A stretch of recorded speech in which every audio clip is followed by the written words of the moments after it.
जिलाध्यक्ष, प्रदेश अध्यक्ष, राष्ट्रीय अध्यक्ष, गृह मंत्री।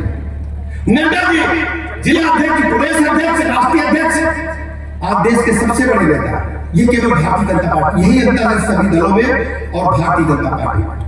भारतीय जनता पार्टी आपकी पार्टी है, किसी की जेब की पार्टी नहीं। भारतीय जनता पार्टी आप सबको मिलाकर के बड़े मिशन को लेकर चल रही है। भारतीय जनता पार्टी का उद्देश्य क्या है कि भारत माता का झंडा आकाश की बुलंदियों की ओर है, हर गरीब को पक्का मकान मिले। सबसे बड़ा उद्देश्य क्या है भारतीय जनता पार्टी का? भारतीय जनता पार्टी का सबसे बड़ा उद्देश्य है कि हम राष्ट्र को प्रथम मान करके चलते हैं। राष्ट्र बड़ी, इस राष्ट्र से बड़ी पार्टी नहीं है। फिर दोबारा मैं दोहराऊंगा, भारतीय जनता पार्टी राष्ट्र को प्रथम मानती है और पार्टी को पीछे रखने का काम करती है। मैं आपको याद दिलाना चाहता हूं, इस देश में इमरजेंसी कांग्रेस पार्टी ने लगाई थी। संविधान खत्म हो गया था। जो हमारे बुजुर्ग बैठे बताएंगे, अगर किसी के घर में कोई खाकी हाफ पैंट मिल जाती थी तो जेल में डाल देते थे, डाल देते थे नहीं। और काली टोपी मिल गई तो और बड़ी जेल है, बेल्ट मिल गई तो और बड़ी जेल है। बंदूक का लाइसेंस रिन्यूअल कराने जाइए तो नसबंदी कराइए। याद है कि नहीं याद? बताइए जरा। अगर इंतकाम खतौनी लेने के लिए गए, कापी निकालनी है तो पहले नसबंदी कराइए। ये इमरजेंसी में होता। और उस इमरजेंसी के समय जब संविधान को इन लोगों ने ध्वस्त कर दिया था, समाप्त कर दिया था, उस समय भारतीय जनता पार्टी के पूर्वजों ने तय किया था कि पार्टी नहीं, हमें देश चाहिए। जनसन को विलय करके देश को बचाने का काम किया था। जनता पार्टी ने जनसन को विलय कर दिया था। साथी जिलाध्यक्ष बैठे हैं, हो सकता कल को दाम लगे तो एक क्षेत्रीय अध्यक्ष बन जाए, और क्षेत्रीय अध्यक्ष बनते बनते हो सकता है कि प्रदेश अध्यक्ष बन जाए, और हो सकता है राष्ट्रीय अध्यक्ष बन जाए। ये भारतीय जनता पार्टी में ही संभव है, किसी दूसरे दल में संभव नहीं। मैं आपके सामने खड़ा हूं, मैं अपने लोगों से कहना चाहता हूं, जो काम करेगा वो आगे जाएगा, जो मदद में खड़ा होगा, जो भारत माता के लिए लड़ने का काम करेगा वो आगे जाएगा। आप में से कोई भी व्यक्ति ताकत लगाए पार्टी के लिए, मैं जिम्मेदारी लेता हूं कि उसके कंधों पर ताकत आएगी, उसके देश को चलाने की ताकत हमारी पार्टी देने का काम उसके हाथों में करेगी। आप ये काम करें, मैं आपका नाम उठाऊंगा। लेकिन आप सोचो, क्या कांग्रेस पार्टी में संभव है? मैं पत्रकार मित्रों से भी पूछता हूं, कांग्रेस पार्टी में अगर किसी से पूछने जाओ कि भैया राहुल गांधी के बाद कांग्रेस पार्टी का खेवटहार, कांग्रेस पार्टी का नेता कौन होगा, लोग कह देंगे राहुल गांधी अगर बिहार कर ले। अब तो बिहार साथ हो ही नहीं। 55-58 में तो व्यवस्था बनती नहीं है, बनती है। हमारे गांव में कहते हैं धरौनी कर रहा है, धरौनी जानते हैं, ऐसे कर लेते हैं, बराबर नहीं जाती। लेकिन अगर शादी नहीं हुई, शादी हो गई, जो बेटा बेटी होगा वो कांग्रेस की कमान संभालेगा। और अगर शादी नहीं हुई तो प्रियंका गांधी के जो बच्चे हैं देश पार्टी चलाएंगे, यही है ना? बोलो भैया, कोई व्यक्ति बता दे समाजवादी पार्टी का अगला नेता कौन होगा? भैया के बच्चे बड़े हो जाएंगे, भैया बूढ़े हो जाएंगे तो समाजवादी पार्टी को चलाएंगे, यही है ना? बोलो भैया। और बाकी पार्टियों कहां जनते हो? वो स्टालिन के बाद उदयनिधि आ गए, उसके बाद महाराष्ट्र में आप देख लीजिए पूरी सीरीज बनी हुई है। पूरे देश में यही हाल है, केवल भारतीय जनता पार्टी है जो एक कार्यकर्ता को, सामान्य व्यक्ति को मंडल अध्यक्ष, बूथ अध्यक्ष लेकर राष्ट्रीय अध्यक्ष के पद तक पहुंचाने का काम करते, केवल भारतीय जनता पार्टी। देश और प्रदेश को दिशा किधर देना? दो तीन बातें आप समझिए। जब लोकसभा का चुनाव चल रहा था 2024 में, इसी 2024 में माननीय प्रधानमंत्री जी तीसरी बार इस देश के पहले ऐसे प्रधानमंत्री बने जो आजाद भारत में जन्मे। तरह तरह के लोग हथकंडे लगाए, पर्दे के पीछे से राजनीति है। अमेरिका में बैठे बड़े उद्योगपति ने घोषणा किया कि हम लाखों बिलियन डॉलर खर्च कर देंगे, हमें केवल भारत से मोदी जी को, भारतीय जनता पार्टी को रोकना है, सत्ता मिलने जाने देना। यह पत्रकार मित्र जानते हैं। आप तो प्रबुद्ध वर्ग के लोग हैं। भारत की परिस्थितियां क्या है, उत्तर प्रदेश की परिस्थितियां क्या है, उस संबंध में चर्चा करना चाहूंगा। क्योंकि आप सब प्रबुद्ध वर्ग के हैं, इसलिए कोई ऐसी बात नहीं कहूंगा कि जरा भी बातचीत में कहीं आपको अंतर मिला। इस समय उत्तर प्रदेश में जो उपचुनाव चल रहा है, यह उत्तर प्रदेश में जो राजनीतिक धुरी है, वो दो लोगों के बीच, दो पार्टियों के बीच में घूम रही है।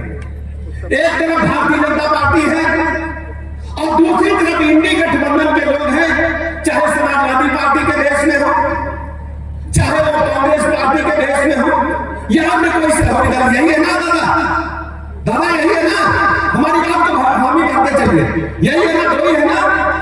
एक तरफ इंडी गठबंधन है और एक तरफ भारतीय जनता पार्टी। अब दोनों में अंतर क्या आप समझो? दोनों में अंतर यह है, पहले भारतीय जनता पार्टी के बारे में चर्चा कर लेते हैं। भारतीय जनता पार्टी इस समय चुनाव प्रक्रिया से गुजर रही है। भारत में एकमात्र ऐसा दल भारतीय जनता पार्टी है जो लोकतांत्रिक व्यवस्था के तहत अपने पार्टी का इंटरनल चुनाव कराती है। मंडल अध्यक्ष से लेकर बूथ अध्यक्ष से लेकर के जिला अध्यक्ष से लेकर के प्रदेश अध्यक्ष से लेकर राष्ट्रीय अध्यक्ष का चुनाव होगा। और यह आज की परंपरा नहीं है। भारतीय जनता पार्टी ने अपने गठन से जनसंघ काल से ही ऐसा तय किया, ये किसी व्यक्ति विशेष का जेबी दल नहीं है। जेबी दल का चर्चा मैं इसलिए कर दिया, पंडित श्यामा प्रसाद मुखर्जी जी पहले मंत्रिमंडल में नेहरू जी के साथ मंत्री थे, उद्योग मंत्री थे, और उन्होंने तय किया था कि भारत आजाद तो हो गया, एक हमको ऐसे संगठन की, ऐसे पार्टी की आवश्यकता है जो भारत माता के लिए काम करे, विदेशी ताकतों के आगे घुटने डाले, ऐसी पार्टी की आवश्यकता है। और उन्होंने यह भी कहा, सरदार वल्लभ भाई पटेल की जो सोच थी, इस देश के अंदर दो विधान, दो निशान, दो प्रधान नहीं चलेंगे, हम उसको आगे बढ़ाने का काम करेंगे। आप सोचो, जब देश आजादी की लड़ाई लेने के बाद आजाद हो गया, भारत माता को गुलामी से मुक्ति मिल गई, पावर ट्रांसफर हुई, लेकिन विचारधारा नहीं बदली। आप सोचिए 47 में क्या हुआ था, तरह तरह की बातें होती हैं, नारों की पत्रकार मित्र बैठे हमसे पूछते हैं कि कौन सा नारा नया आने वाला है, इस नारे का मतलब क्या है। लेकिन आप सोचो 47 में जब देश को बांटा गया था, जब देश पर बंटवारे की आड़ी चली थी, ट्रेनों में भरकर हमारे भाई बहन जब लाहौर से, रावलपिंडी से, पेशावर से चले थे, तो ट्रेन की ट्रेन काटी गई थी, रक्त का खून की नदियां बहाने का काम इन्हीं लोगों ने किया था, किसी दूसरे ने नहीं किया। उस समय का इतिहास आप पढ़िए, प्रबुद्ध वर्ग के लोग, हम जिस इंटर कॉलेज में बैठे हैं, यहाँ पे प्रिंसिपल टीचर्स बता देंगे कि कितनी खून की नदियां हिंदुस्तान पाकिस्तान के बंटवारे के समय बही थी, और उसका जिम्मेदार कौन है। बंटवारा केवल सत्ता के लिए हुआ था, केवल प्रधानमंत्री बनाने के लिए हुआ था, किसी विशेष व्यक्ति को सत्ता में बैठाने के लिए हुआ था। भारतीय जनता पार्टी ने अपने प्रारंभ काल से तभी इस बात, जब विधानसभा का चुनाव चल रहा था, इसी परिसर में हम लोग, इसी जनसभा में, ऐसी जनसभा में इकट्ठा हुए थे। नहीं जी, याद है ना स्मिता जी, और आपने मुझे चाय भी पिलाया था। हाँ, नड्डा जी आए थे, मुझे अच्छी तरह याद है। आप सब लोगों ने बहन जी मैं आपको स्पष्ट कर दूं, हाँ सीट जीते थी, और हमारी सभी बहन का नाम भी स्नेहलता ही है। तो अपनों के बीच में हम कोई भाषण नहीं करना है, हम कोई राजनीतिक बात नहीं करेंगे, केवल दो चार बात आपसे करेंगे, आपकी बात सुनेंगे भी, अपनी बात कहेंगे भी। अपनों के बीच में कोई राजनीतिक भाषणबाजी बयानबाजी अच्छी नहीं होती, अमित जी, मैं जहां तक समझता हूं।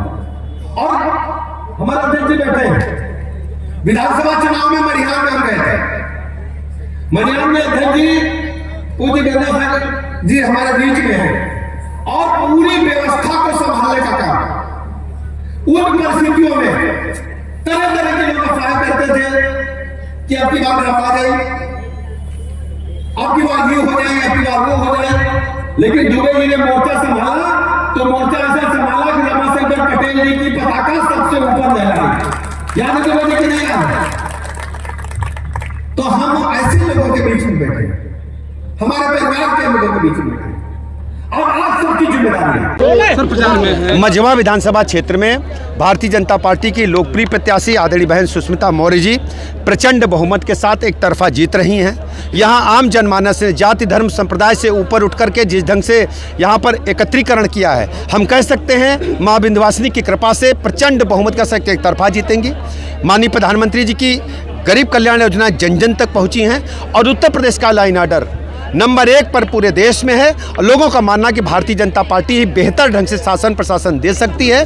बहन सुष्मिता मौर्य जी को इस बार आम जनता मझवा में आशीर्वाद देने जा रही है। अखिलेश यादव ने कहा है जो चुनाव की तारीख बदल दी गई है। देखिए अखिलेश जी संवैधानिक संस्थाओं पर इस प्रकार हमेशा प्रहार करते रहे जो भारत के लोकतंत्र में कभी स्वीकार लोग नहीं करेंगे। सुप्रीम कोर्ट ने मदरसे को संवैधानिक दर्जा दे दिया है। देखिए अब तो न्यायपालिका ने मोहर लगा दी है, आप सबको स्वागत करना है न्यायपालिका का।